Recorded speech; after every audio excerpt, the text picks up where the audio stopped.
ಆತ್ಮೀಯ ಭಾವಿ ಶಿಕ್ಷಕರಿಗೆ ಟೀಚರ್ಸ್ ಅಕಾಡೆಮಿ ಯೂಟ್ಯೂಬ್ ಚಾನಲ್ಗೆ ಸ್ವಾಗತ. ಇವತ್ತು ಆಲ್ರೆಡಿ ನೋಟಿಫಿಕೇಶನ್ ಬಿಟ್ಟಾನ. ಮೊನ್ನೆ ಸಿ ಆ್ಯಂಡ್ ರೂಲ್ ಬಿಟ್ಟಿದ್ದ, ಇವತ್ತು ನೋಟಿಫಿಕೇಶನನ್ನು ಬಿಟ್ಟಿದ್ದಾನ ಅವನು. ನೋಟಿಫಿಕೇಶನ್ ಯಾವ ರೀತಿ ಇದೆ ಎಂಬುದನ್ನು ನೋಡೋಣ. ಯಾವ ಜಿಲ್ಲೆಗೆ ಎಷ್ಟು ಪೋಸ್ಟ್? ಚಿಕ್ಕೋಡಿ ಜಿಲ್ಲೆ ಚಿಕ್ಕೋಡಿ ಶೈಕ್ಷಣಿಕ ಜಿಲ್ಲೆಯಲ್ಲಿ ಎಷ್ಟು ಪೋಸ್ಟನ್ನು ಕರೆದಿದ್ದಾನೆ ಎಂಬುದನ್ನು ನೋಡೋಣ. ಯಾರಾದರೂ ಫಸ್ಟ್ ಟೈಮ್ ಟೀಚರ್ಸ್ ಅಕಾಡೆಮಿ ಚಾನಲ್ಗೆ ಬಂದಿದ್ರೆ ಸಬ್ಸ್ಕ್ರೈಬ್ ಮಾಡ್ಕೊಳ್ಳಿ. ನೆಕ್ಸ್ಟ್ ಇದ್ರ ಬಗ್ಗೆ ಡೀಟೇಲ್ ಆಗಿ ನೋಡೋಣ. ಅಧಿಸೂಚನೆ ಅಂತ ಹೊರಡಿಸಿದ್ದಾರೆ. ಅಪ್ಲಿಕೇಶನ್ ಡೇಟ್ ಕೂಡ ಬಿಟ್ಟಿದ್ದಾರೆ. ಚಿಕ್ಕೋಡಿ ಜಿಲ್ಲೆಯಲ್ಲಿ ಎಷ್ಟು ಪೋಸ್ಟ್ ಖಾಲಿ ಇದ್ದಾವೆ ಎಂಬುದನ್ನು ನೋಡೋಣ.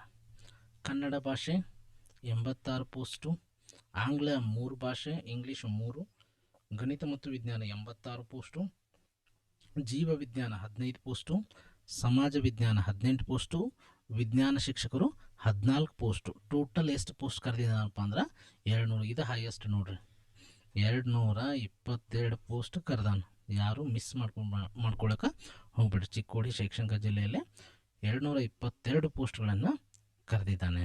ಯಾವ ರೀತಿ ಅರ್ಜಿ ಸಲ್ಲಿಸಬೇಕಪ್ಪ ಅಂದ್ರೆ school.education.kar.nic.in ವೆಬ್ಸೈಟಲ್ಲಿ ನೀವು ಹೋಗಿ ಅರ್ಜಿ ಸಲ್ಲಿಸಬಹುದು. ಅರ್ಜಿ ಸಲ್ಲಿಕೆ ಪ್ರಾರಂಭ ದಿನಾಂಕಗಳನ್ನು ಮುಂದೆ ತಿಳ್ಕೊಳ್ಳೋಣ. ನೋಡ್ರ, ನೆಕ್ಸ್ಟ್ ಪರೀಕ್ಷಾ ಶುಲ್ಕನ ಯಾವ ರೀತಿ ಕಟ್ಟಬೇಕು ಎಂಬುದರ ಬಗ್ಗೆ ಇಲ್ಲಿ ಡೀಟೇಲ್ ಆಗಿ ಎಕ್ಸ್ಪ್ಲೈನ್ ಮಾಡಿದ್ರೆ ಇದ್ರ ಬಗ್ಗೆ ನಿಮಗೆ ಆಲ್ರೆಡಿ ಎಲ್ಲ ಗೊತ್ತಿರ್ತದೆ. ಸುಮ್ಮನೆ ಟೈಮ್ ವೇಸ್ಟ್ ಮಾಡೋದು ಬೇಡ. ನಾವು ಈಗಂತ ಎಕ್ಸಾಮ್ ಡೇಟ್ ಕೂಡ ಬಿಟ್ಟಿದ್ದಾನೆ, ಅದ್ರ ಬಗ್ಗೆ ನಾವು ಕಾನ್ಸಂಟ್ರೇಷನ್ ಮಾಡೋಣ. ನೆಕ್ಸ್ಟ್ ನೋಡ್ರಿ, ಎಕ್ಸಾಮ್ ನೋಡಲ್ಲ, ಅಪ್ಲಿಕೇಶನ್ ಡೇಟ್ ಬಿಟ್ಟಾನ. ಯಾವಾಗಪ್ಪ ಅಂದ್ರೆ 18ನೇ ತಾರೀಕು ಅಪ್ಲಿಕೇಶನ್ ಸ್ಟಾರ್ಟ್. ನೆಕ್ಸ್ಟ್ ಮಂತ್ 7ನೇ ತಾರೀಕು ಲಾಸ್ಟ್ ಡೇಟ್. ಅಪ್ಲಿಕೇಶನ್ಗೆ ಪೇಮೆಂಟ್ ತುಂಬಕ್ಕೆ 10ನೇ ತಾರೀಕು ಲಾಸ್ಟ್ ಡೇಟ್. ನೋಡಲಿ, ಸ್ಟಾರ್ಟಿಂಗ್ ಅಪ್ಲಿಕೇಶನ್ ಸ್ಟಾರ್ಟ್ ಆಗೋದು 18/8/2026. ಲಾಸ್ಟ್ ಡೇಟ್ ಯಾವಾಗಪ್ಪ ಅಂದ್ರೆ 7/9/2026. ಮತ್ತು ತುಂಬಿದ ಮೇಲೆ ಅಮೌಂಟ್ ಪೇ ಮಾಡಬೇಕಲ್ಲ, ಪೇಮೆಂಟ್ ಅದು ಯಾವಾಗಂದ್ರೆ 10/9/2026ನೇ ತಾರೀಕು. ಇವು 3 ಇಂಪಾರ್ಟೆಂಟ್ ಡೇಟ್ ನಿಮ್ಮ ಕ್ಯಾಬಿನ್ ಒಳಗೆ ಬರೆದು ಹಚ್ಚೋರಿ. ನೆಕ್ಸ್ಟ್ ಏನಪ್ಪ ಅಂದರೆ ಅಮೌಂಟ್ ಎಷ್ಟೆಷ್ಟು ತುಂಬಬೇಕು, ಅಮೌಂಟ್ ಬಗ್ಗೆ ಹೇಳಿದರೆ ಅಮೌಂಟ್ ಎಷ್ಟು ತುಂಬಬೇಕು ಅನ್ನೋದು. 2A 2B 3A 3Bದವ್ರೇನು ಒಂದು ಹುದ್ದೆಗೆ ಅರ್ಜಿ ಸಲ್ಲಿಸಿದರೆ 750, 2 ಹುದ್ದೆಗೆ ಅರ್ಜಿ ಸಲ್ಲಿಸಿದರೆ 1125. ಅದೇ ರೀತಿ SC ST ಕೆಟಗರಿ 1 ಮಾಜಿ ಸೈನಿಕರು ಮತ್ತು ಅಂಗವಿಕಲ ಅಭ್ಯರ್ಥಿಗಳು ಮತ್ತು ತೃತೀಯ ಲಿಂಗ ಅಭ್ಯರ್ಥಿಗಳಿಗೆ 1 ಹುದ್ದೆಗೆ 500 ಅಥವಾ 2 ಹುದ್ದೆಗೆ 750 ರೂಪಾಯಿಗಳನ್ನು ಸಲ್ಲಿಸಬೇಕು. ನೋಡಿರಿ, ನೀವು ಒಂದು ಹುದ್ದೆ ಕೊಟ್ಟೀನಿ, ಆಮೇಲೆ ನನ್ನ ರೊಕ್ಕ ವಾಪಸ್ ಕೊಡಂಗಿಲ್ಲ. ಅವ್ರು ಪಾವತಿಸಿದ ಶುಲ್ಕವನ್ನು ಯಾವುದೇ ಕಾರಣಕ್ಕೂ ಹಿಂದಿರುಗಿಸುವುದಿಲ್ಲ. ಒಮ್ಮೆ ಅಮೌಂಟ್ ಹಾಕಿದ್ರೆ ತಿರುಪತಿ ಹುಂಡಿಗೆ ಹೋದಂಗೆ.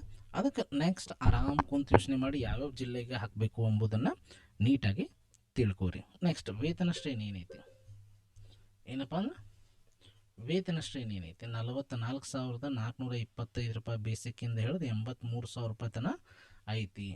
ಮಿನಿಮಮ್ $250,000 ತೊಗೋತೀರಿ ನೀವು ತಿಂಗಳಿಗೆ. ಸ್ಯಾಲ್ರಿ ಎಷ್ಟಪ್ಪ ಅಂದ್ರೆ $250,000 ಹೆಚ್ಚು ಕಮ್ಮಿ. ನೋಡ್ರಿ, ವಯೋಮಿತಿ ಬಗ್ಗೆ ಭಾಳ ಮಂದಿ ಕೇಳ್ತಿದ್ರು. ವಯೋಮಿತಿಯನ್ನು ಮೊನ್ನೆ ಸ್ಯಾಂಡ್ ರೂಲ್ ಬಿಟ್ಟಂಗೆ ಇಟ್ಟಿದ್ದಾನೆ. GM 40 ವರ್ಷ, 2A 2B 3A 3B 43 ವರ್ಷ, SC ST ಮತ್ತು ಕೆಟಗರಿ 1 ಮತ್ತು ವಿಶೇಷ ಅಭ್ಯರ್ಥಿಗಳಿಗೆ 45 ವರ್ಷಗಳನ್ನು ಇಟ್ಟಿದ್ದಾನೆ. ಅರ್ಹತೆ ಇಲ್ಲಿ ನೋಡ್ರಿ, ಪೇಪರ್ 1 ಅದಾಗ ಏನೈತಿ, ಪೇಪರ್ 1 ಅಟೆಂಡ್ ಆಗಬೇಕು, ಪೇಪರ್ 2 ಅಟೆಂಡ್ ಆಗಬೇಕು, 2 ಅಟೆಂಡ್ ಆಗಬೇಕು. ಎರಡರಲ್ಲೂ ಮಿನಿಮಮ್ 35% ತೆಗಿಬೇಕು. ಅಂದ್ರೆ 100ಕ್ಕೆ ನೀವು 35 ಮಾರ್ಕ್ಸನ್ನು ತೆಗಿಲೇಬೇಕು. 35ಕ್ಕಿಂತ ಹೆಚ್ಚು ಅಥವಾ 35 ನಡೀತಿದೆ. 35 ಮಾರ್ಕ್ಸ್ ತೆಗೆದ್ರೆ ನೀವು ಎಲಿಜಿಬಲ್. ನೆಕ್ಸ್ಟ್ ಬಂದುಬಿಟ್ಟು ಎರಡನೇದು ಏನೈತಿ, TT ಬಗ್ಗೆ ಹೇಳಿದ. TT ಬಗ್ಗೆ ಏನು ಹೇಳಿದಾನಪ್ಪ ಅಂದ್ರೆ TT 2A 2B 3A 3B ಅಭ್ಯರ್ಥಿಗಳು TTಯಲ್ಲಿ 60% ತೊಗೊಂಡಿರಬೇಕು. ಅದೇ ರೀತಿ SC ST ಕೆಟಗರಿ 1 ಮತ್ತು ವಿಶೇಷ ಚೇತನ ಅಭ್ಯರ್ಥಿಗಳು ಅವರೆಷ್ಟು ತೊಗೊಂಡಿರಬೇಕು, 55% ತೊಗೋಬೇಕು ಮಾರ್ಕ್ಸನ್ನು. ನೆಕ್ಸ್ಟ್ ಈಗ ಹೊಸದಾಗಿ ಏನು ಸೇರಿಸಿದಾನಪ್ಪ ಅಂದ್ರೆ ಕಂಪ್ಯೂಟರ್ ಶಿಕ್ಷಕರನ್ನು ಸೇರಿಸಿದ್ದಾನೆ. ಅವ್ರದ್ದು ನೋಡೋಣ. ಅವ್ರಿಗೇನು ಬಿ ಎಡ್ ಇರಲ್ಲ, ಅವ್ರಿಗೆ ಬಿ ಎಡ್ ಇರಲ್ಲ ಮತ್ತು ಟಿ ಇ ಟಿ ಕೂಡ ಇರಲ್ಲ. ನೆಕ್ಸ್ಟ್ ಎಷ್ಟೆಷ್ಟು ಡಿಗ್ರಿಯಲ್ಲಿ ಡಿಗ್ರಿ 50% ಆಗಿರಬೇಕು, ಪಿ ಯು ಸಿ 50% ಆಗಿರಬೇಕು ನಿಮ್ಮದು ಮಾರ್ಕ್ಸು. ನೆಕ್ಸ್ಟ್ ಆದರೆ S C S T category ಒನ್ನದವರು ಮತ್ತು ಅಂಗವಿಕಲ ಅಭ್ಯರ್ಥಿಗಳಿಗೆ 45% ಆದರೂ ಓಕೆ. ನೆಕ್ಸ್ಟ್ ಇದು ಕನ್ನಡ ಭಾಷೆ ಅಭ್ಯರ್ಥಿಗಳಿಗೆ ಏನೇನು ಓದಿರಬೇಕು ಅವರು ಡಿಗ್ರಿಯಲ್ಲಿ ಎಂಬುದನ್ನು ನೀಡಿದ್ದಾರೆ. ಇದು ಆಲ್ಮೋಸ್ಟ್ 99% ಎಲ್ಲರಿಗೂ ಸೇಮ್ ಇರ್ತೈತೆ. ಯಾರು ಅದರ ಬಗ್ಗೆ ತಲೆಕೆಡಿಸ್ಕೊಳ್ಳೋಕೆ ಹೋಗ್ಬೇಡ್ರಿ. ಯಾರು ಸಂಸ್ಕೃತನೇ ಫಸ್ಟ್ ಲ್ಯಾಂಗ್ವೇಜ್ ಸಂಸ್ಕೃತ ಅತಿ ತೊಗೊಂಡಿರ್ತಾರಲ್ಲ ಅವ್ರಿಗಷ್ಟೇ ಇದ್ರ ಬಗ್ಗೆ ಸ್ವಲ್ಪ ಕ್ಲಾರಿಫಿಕೇಷನ್ ಬೇಕು. ಅದ್ರ ಬಿಟ್ಟು ಎಲ್ಲರಿಗೂ ಸೇಮ್ ಇರ್ತೈತೆ. ಅದ್ರ ಬಗ್ಗೆ ನೀವು ಇದನ್ನ 2 ದಿನ ಡಿಸ್ಕಸ್ ಮಾಡ್ಕೋತ ಕುಂದಿರ್ಬೇಡ್ರಿ. ಉಳಿದಿದ್ದ 45 ದಿನ ಐತಿ, ನೀಟಾಗಿ ಓದ್ಕೋರಿ. ಇದರ ಹೆಚ್ಚಿನ ಪಿ ಡಿ ಎಫ್ ನಿಮಗೆ ಬೇಕಂದ್ರೆ ಒಬ್ಬರೇ ಕುಂತು ಓದ್ಕೋತೀರ. ಪಿ ಡಿ ಎಫ್ ಸಂಬಂಧ 7899625150ಗೆ ಮೆಸೇಜ್ ಮಾಡಿ ನಾವು ಪಿ ಡಿ ಎಫ್ ನಿಮ್ಗೆ ಕಳಿಸ್ತೇನೆ. ನೀವು ಡೀಟೇಲಾಗಿ ಓದ್ಕೋರಿ. ಅದ್ರ ಬಿಟ್ಟು ಎಲ್ಲರಿಗೂ ಡಿಸ್ಕಸ್ ಮಾಡ್ಕೋತ ಕೂಡಬೇಡ್ರಿ. ನೆಕ್ಸ್ಟ್ ಸಾಮಾನ್ಯ ಅಭ್ಯರ್ಥಿಗಳ ಸೂಚನೆ ಕೊಟ್ಟಿದ್ದಾರೆ. ಇದು ಇಲ್ಲ 1:2 ಬಿಡ್ತಾನೆ. ಇದನ್ನು ನೀವು ಯಾವಾಗ ಡಿಸ್ಕಸ್ ಮಾಡಂದ್ರೆ ಎಕ್ಸಾಮ್ ಬರ್ತಿರಲ್ಲ, ನೀಟಾಗಿ ಎಕ್ಸಾಮ್ ಬರ್ರಿ. ಅವತ್ತು ಒಂದು ವಿಡಿಯೋದಾಗ ಲೈವ್ನಲ್ಲಿ ಡಿಸ್ಕಸ್ ಮಾಡೋಣ. ಈಗ ಸುಮ್ಮ ಅದನ್ನು ಡಿಸ್ಕಸ್ ಮಾಡ್ಕೋತ ಕುಂದಿರ್ಬೇಡ್ರಿ. ನೆಕ್ಸ್ಟ್ ಏನು ಹೇಳಿದಾರಪ್ಪ ಅಂದ್ರೆ ಅಂಕಗಳ ವೇಟೇಜ್ ಅಂಕಗಳು ನಿಮ್ಮ ಸಿ ಟಿ ಇ ಟಿಯಲ್ಲಿ ಪಡೆದಂಥದ್ದು 70%, K R T E T 20%, ಪದವಿ ಅಂಕಗಳು 8% ಮತ್ತು ಶಿಕ್ಷಕರ ಕೋರ್ಸ್ನಲ್ಲಿ ಬಿ ಎಡ್ ಅತಿ ಮಾಡಿದ್ದು 2%. ಕೆಲವೊಂದಿಷ್ಟು ಮಂದಿ 4 ವರ್ಷಗಳ ಪದವಿಯನ್ನು ಹೊಂದಿರ್ತಾರೆ. ಅವ್ರದ್ದು ವೇಟೇಜ್ ಹೆಂಗಿರ್ತದಪ್ಪ ಅಂದ್ರೆ 70% ಸಿ ಟಿ ಇ ಟಿ 20% ಮತ್ತು ಅವ್ರ ಡಿಗ್ರಿದು 10%. ಈಗ ಕಂಪ್ಯೂಟರ್ ಟೀಚರ್ಸನ್ನು ಕರೆದಾರ, ಅವ್ರದ್ದು ಸಿ ಟಿ 85% ಮತ್ತು ಡಿಗ್ರಿಯಲ್ಲಿ 15%. ಅವ್ರಿಗೆ ನಿಮಗೆ ತಿಳಿದ ಹಾಗೆ ಬಿ ಎಡ್ ಇರಲ್ಲ ಮತ್ತು ಟಿ ಇ ಟಿ ಕೂಡ ಇರಲ್ಲ. ಅವ್ರಿಗೆ 5 ವರ್ಷಗಳ ಅವಕಾಶವನ್ನು ನೀಡಿದ್ದಾರೆ. ನೆಕ್ಸ್ಟ್ ಮೀಸಲಾತಿ, ಯಾವ್ಯಾವ ಕೆಟಗರಿ ಅವ್ರಿಗೆ ಎಷ್ಟೆಷ್ಟು ಮೀಸಲಾತಿ ಕೊಟ್ಟಿದ್ದಾರೆ ಎಂಬುದನ್ನು ನಾವಿಲ್ಲಿ ಕೆಳಗಡೆ ನೋಡೋಣ. ನೋಡಲಿ, ಮಾಜಿ ಸೈನಿಕರಿಗೆ 10%, ಅಂಗವೈಕಲ್ಯ ವ್ಯಕ್ತಿಗಳಿಗೆ 5%, ಯೋಜನಾ ನಿರಾಶ್ರಿತರಿಗೆ 5%, ಮಹಿಳೆಯರಿಗೆ 33%, ಕನ್ನಡ ಮಾಧ್ಯಮ ವ್ಯಾಸಂಗ ಮಾಡಿದ ಅಭ್ಯರ್ಥಿಗಳಿಗೆ 5%, ತೃತೀಯ ಲಿಂಗ ಅಭ್ಯರ್ಥಿಗಳಿಗೆ 1%. ಅದೇ ರೀತಿ ಕೂಡ ಗ್ರಾಮೀಣ ಅಭ್ಯರ್ಥಿಗಳಿಗೆ 25% ಮೀಸಲಾತಿಯನ್ನು ನೀಡಿದ್ದಾರೆ.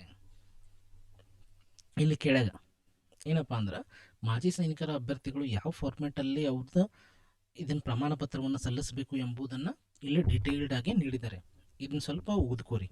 ಯಾಕಂದರೆ ಎಷ್ಟೆಲ್ಲ ಕಷ್ಟಪಟ್ಟು ಓದಿರ್ತೀರಿ, ಲಾಸ್ಟಿಗೆ ಆಗಿರ್ತೈತಿ, ಅದ್ರ ಪ್ರಮಾಣ ಪತ್ರ ಸರಿ ಇಲ್ಲಂದ್ರೆ ನಿಮ್ಮನ್ನ ಡಿಸ್ಕ್ವಾಲಿಫೈ ಮಾಡ್ತಾರೆ. ಗ್ರಾಮೀಣ ಅಭ್ಯರ್ಥಿಗಳು ಯಾವ ಅಧಿಸೂಚನೆ ಸಂಖ್ಯೆ ಹೊಂದಿರತಕ್ಕಂಥ ಪ್ರಮಾಣ ಪತ್ರವನ್ನು ಸಲ್ಲಿಸಬೇಕು ಎಂಬುದನ್ನು ಇಲ್ಲೇ ನೀಟಾಗಿ ತಿಳಿಸಿದ್ದಾರೆ. ಅದರ ಬಗ್ಗೆ ಸ್ವಲ್ಪ ಹೆಚ್ಚಿನ ಗಮನವನ್ನು ಕೊಡಿ. ನೆಕ್ಸ್ಟ್ ಕನ್ನಡ ಮಾಧ್ಯಮ ಅಭ್ಯರ್ಥಿಗಳು ಯಾವ ರೀತಿ ಪ್ರಮಾಣ ಪತ್ರವನ್ನು ಸಲ್ಲಿಸಬೇಕು, ಅಧಿಸೂಚನೆ ಸಂಖ್ಯೆಯನ್ನು ಕೊಟ್ಟಿರ್ತಾರೆ. ಇದೇ ಅಧಿಸೂಚನೆ ಸಂಖ್ಯೆಯನ್ನು ಹೊಂದಿರತಕ್ಕಂಥ ಪ್ರಮಾಣ ಪತ್ರವನ್ನು ನೀವು ನೀಡಬೇಕು. ಅದೇ ರೀತಿ ಅಂಗವೈಕಲ್ಯ ಉಳ್ಳ ಅಭ್ಯರ್ಥಿಗಳಿಗೆ ನೀಡಿದ್ದಾರೆ. ನಾವು ಇದರ ಬಗ್ಗೆ ಇವೆಲ್ಲ ನಾರ್ಮಲ್ ಒಬ್ಬ ಅಭ್ಯರ್ಥಿಗೆ ತಿಳಿಬೇಕಾದಂಥ ವಿಷಯಗಳು. ಇದ್ರ ಬಗ್ಗೆ ಹೆಚ್ಚು ಡಿಸ್ಕಸ್ ಮಾಡೋದು ಬೇಡ. ತೃತೀಯ ಲಿಂಗಿ ಅಭ್ಯರ್ಥಿಗಳು, ನೆಕ್ಸ್ಟ್ ಸೇವಾ ನಿರತ ಅಭ್ಯರ್ಥಿಗಳು. ಈಗ ಮೇನ್ ಇದೇ ಇಂಪಾರ್ಟೆಂಟ್. ನಿಮ್ಗೇನು ಚಾನ್ಸ್ ಸಿಗೈತಪ್ಪ ಅಂದ್ರೆ GPSTR GPT ಟೀಚರ್ ಇದ್ದವ್ರಿಗೆ GPT ಟೀಚರ್ಗೆ ಹುದ್ದೆ ಹಾಕಕ್ಕೆ ಬರೋಂಗಿಲ್ಲ. ಅದೇ ರೀತಿ ಹೈಸ್ಕೂಲ್ ಟೀಚರ್ ಇದ್ದವ್ರ ಹೈಸ್ಕೂಲ್ ಟೀಚರ್ಗೆ ಹುದ್ದೆ ಹಾಕಕ್ಕೆ ಬರೋಂಗಿಲ್ಲ. ಇದು ಮೇನ್ ಅಡ್ವಾಂಟೇಜ್. ನೀವು ಇದು ಅಡ್ವಾಂಟೇಜನ್ನು ಸದುಪಯೋಗ ಪಡಿಸ್ಕೋಬೇಕು. ನೆಕ್ಸ್ಟ್ ಇಲ್ಲಿ ವಿಶೇಷ ಸೂಚನೆ ಕೊಟ್ಟಿದ್ದಾನೆ ನೋಡ್ರಿ, ಇದು ಮೇನ್ ಇಂಪಾರ್ಟೆಂಟ್ ನಿಮ್ಗೆ. ನೆಕ್ಸ್ಟ್ ಇಲ್ಲಿ ನೋಡ್ರಿ, ಎಕ್ಸಾಮ್ ಡೇಟ್ ಕೂಡ ಬಿಟ್ಟಾನ. ನೀವು ಅದ್ರ ಬಗ್ಗೆ ವಿಶೇಷ ಕಾಳಜಿಯನ್ನು ವಹಿಸ್ರಿ. 8ನೇ ತಾರೀಕು ಬೆಳಗ್ಗೆ 10 ರಿಂದ 12 GK ಪೇಪರ್ ಐತಿ. ಮಧ್ಯಾಹ್ನ ಕಂಪ್ಯೂಟರ್ ಪೇಪರ್ 2 ಇದ್ದವ್ರಿಗೆ ಐತಿ. 9ನೇ ತಾರೀಕು ಬೆಳಗ್ಗೆ ಸಮಾಜ ವಿಜ್ಞಾನ ಜೀವ ವಿಜ್ಞಾನ ಐತಿ. 10ನೇ ತಾರೀಕು ಬೆಳಗ್ಗೆ ಕನ್ನಡ ಮತ್ತು ಇಂಗ್ಲೀಷ್ ಐತಿ. ನೀವು ಸುಮ್ಮ ಅದು ಇದು ಅಂಥೇಳಿ ಟೆನ್ಷನ್ ಮಾಡ್ಕೊಂಡು ಇದನ್ನು ಡೇಟ್ ಒಂದು ದಿನ ಕೊಟ್ಟಾನ 2 ದಿನ ಕೊಡ್ತಾನ ಅಂಥೇಳಿ ಇದನ್ನ 2-3 ದಿನ ಡಿಸ್ಕಸ್ ಮಾಡ್ಕೋತ ಕೂಡಬೇಡ್ರಿ. Next paper 2. ಈಗ ಪ್ರತಿ ವಿಷಯಕ್ಕೆ ಹೆಂಗೆ ಅಂಕಗಳು ಹಂಚಿಕೆ ಮಾಡ್ಯಾನ. ಜಿ ಕೆ 15 ಮಾರ್ಕ್ಸಿನ ಕೇಳ್ತಾನೆ, ಕರೆಂಟ್ ಅಫೇರ್ಸ್ 15 ಮಾರ್ಕ್ಸಿನ ಕೇಳ್ತಾನೆ, ಕನ್ನಡ 10 ಮಾರ್ಕ್ಸಿನ ಕೇಳ್ತಾನೆ, ಇಂಗ್ಲೀಷ್ 10 ಮಾರ್ಕ್ಸಿನ ಕೇಳ್ತಾನೆ, 15 ಮಾರ್ಕ್ಸಿನ ಸೈಕಾಲಜಿ ಕೇಳ್ತಾನೆ, ಕಂಪ್ಯೂಟರ್ ಸಾಕ್ಷರತೆ 15 ಮಾರ್ಕ್ಸಿನ ಕೇಳ್ತಾನೆ, ಮೌಲ್ಯ ಶಿಕ್ಷಣ ಮತ್ತು ಆರೋಗ್ಯ ಶಿಕ್ಷಣ 15 ಮಾರ್ಕ್ಸಿನ ಕೇಳ್ತಾನೆ. ಇವು ಮಾದರಿ ಪರೀಕ್ಷೆಯನ್ನು ನೀವು ಟೆಸ್ಟ್ ಸಿರೀಸನ್ನು ಅಟೆಂಡ್ ಆಗ್ರಿ. ಟೆಸ್ಟ್ ಸಿರೀಸನ್ನು ಅಟೆಂಡ್ ಆಗ್ರಿ ಅಂದ್ರೆ ನೀವು ಎಷ್ಟು ಓದಿರಿ ಅನ್ನೋದು ನಿಮ್ಗೆ ಗೊತ್ತಾಗುತ್ತೆ. ಇಲ್ಲ ಟೀಚರ್ಸ್ ಅಕಾಡೆಮಿಯಲ್ಲಿ ನೀವು ಪ್ರತಿದಿನ ವೆನ್ಸ್ಡೇ ಮತ್ತು ಸಂಡೇ ಟೆಸ್ಟ್ ಇರುತ್ತೆ.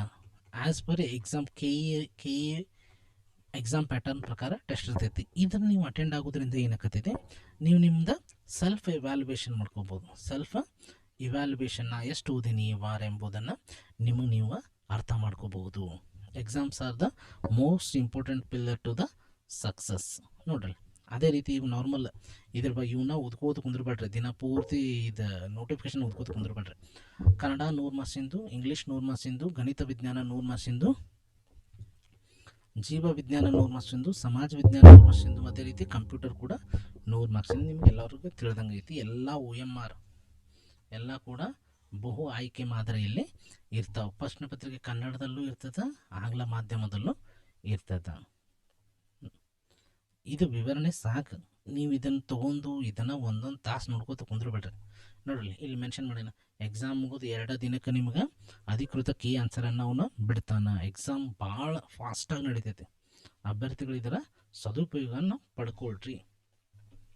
ಇದ್ರ ಬಗ್ಗೆ ಡಿಟೇಲ್ಡಾಗಿ ಯಾವ ರೀತಿ ಓದಬೇಕೆಂಬುದನ್ನು ನಾವು ನೆಕ್ಸ್ಟ್ ವಿಡಿಯೋದಲ್ಲಿ ನೋಡೋಣ. ಯಾರಾದರೂ ಹೊಸದಾಗಿದ್ದರೆ ಸಬ್ಸ್ಕ್ರೈಬ್ ಮಾಡ್ಕೊಳ್ಳಿ. ಅಂದರೆ ಅದೇ ರೀತಿ ಬೆಲ್ ಐಕಾನನ್ನು ಒತ್ತಿ. ನಾವು ಶಿಕ್ಷಕರ ನೇಮಕಾತಿ ಬಗ್ಗೆ ನೀಡಿದ ಪ್ರಮುಖ ಮಾಹಿತಿಗಳು ನಿಮಗೆ ಫಸ್ಟ್ ಬರ್ತಾವ. ಎಲ್ಲರಿಗೂ ಆಲ್ ದ ಬೆಸ್ಟ್ ಹೇಳ್ತಾ ಥ್ಯಾಂಕ್ ಯು.